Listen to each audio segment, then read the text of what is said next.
What is going on, Pacer Nation? Welcome back to another episode of Bring the Juice Pacers. Hey, we got some more Pacers news here.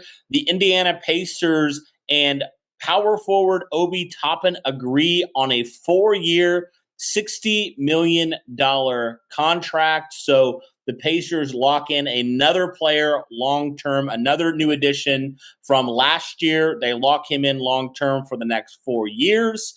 Now, Toppin came over in the 2023 season from the New York Knicks and posted some really good numbers. In the games that he played, he appeared in all 82 games, started 28 games, and posted career bests in scoring, 10.3 points per game, minutes, 21.1 minutes per game, rebounds, 3.9 rebounds per game, field goal percentage, 57.3, and finally, three-point field goal percentage, 40.3 as well. And also in the playoffs, Toppin was able to do some really good things as well, averaging a hair under 10 points, 3.3 rebounds.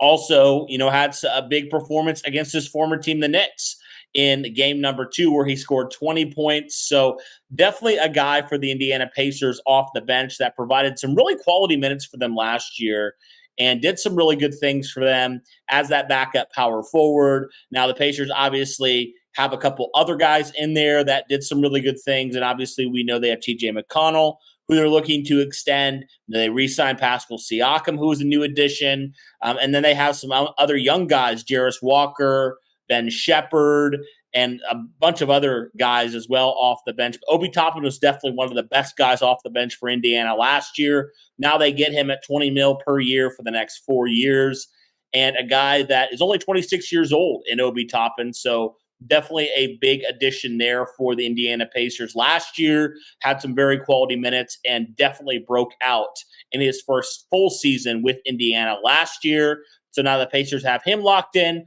And really, when you look at the free agents for the Pacers, now they've really locked in both of the key guys that they were hoping to retain. They've retained both of them. Pascal Siakam, obviously, they signed to that max contract a few weeks ago. And now Obi Toppin, definitely a key guy off the bench that they're able to lock in long-term as well. So Indiana now has pretty much their entire core reassembled here for 2024. We'll see if Indiana is able to add maybe a veteran or two. I don't know, they don't have a ton of cap space left, but could Indiana potentially continue to add? Obi Toppin's definitely going to get some good minutes for Indiana, and definitely a quality guy off the bench who started some games last year. And then obviously when the Pacers brought in Pascal Siakam, he got relegated to the bench, but still provided some very quality minutes and definitely showed out and showed that he's even capable of more moving forward. So really excited to kind of see what his role looks like and what are some ways that Obi Toppin can get even better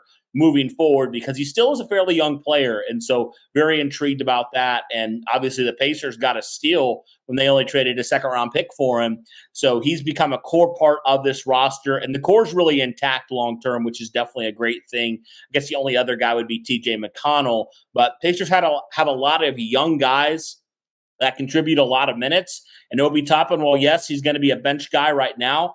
He's a guy that can definitely come in a pinch if you need him to and play some quality minutes and really help out your basketball team. So, guys, curious your thoughts here, but the Pacers lock in their last big piece potential free agent of the offseason from their own free agent class and lock him in on a 4-year deal worth $60 million.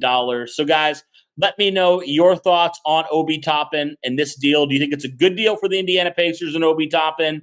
What do you think Obi Toppin's capable of here moving forward? How do you think he's going to continue to factor into this Pacers roster? Curious what your guys' take is on this. That's kind of mine right now. When it comes to Obi Toppin, definitely love the Pacers were able to retain him, because I know that was kind of the big question mark. Was we knew they were going to do everything in their power for Pascal Siakam, but there wasn't like a slam dunk 100% Obi Toppin's going to come back for the Indiana Pacers. So definitely great that they were able to retain him long-term for their roster. And by the time his contract's up, he's going to be 30. So they're going to get the prime years of Obi Toppin, which is definitely a great thing. But guys, let me know your thoughts here. All things Obi Toppin right now for the Indiana Pacers.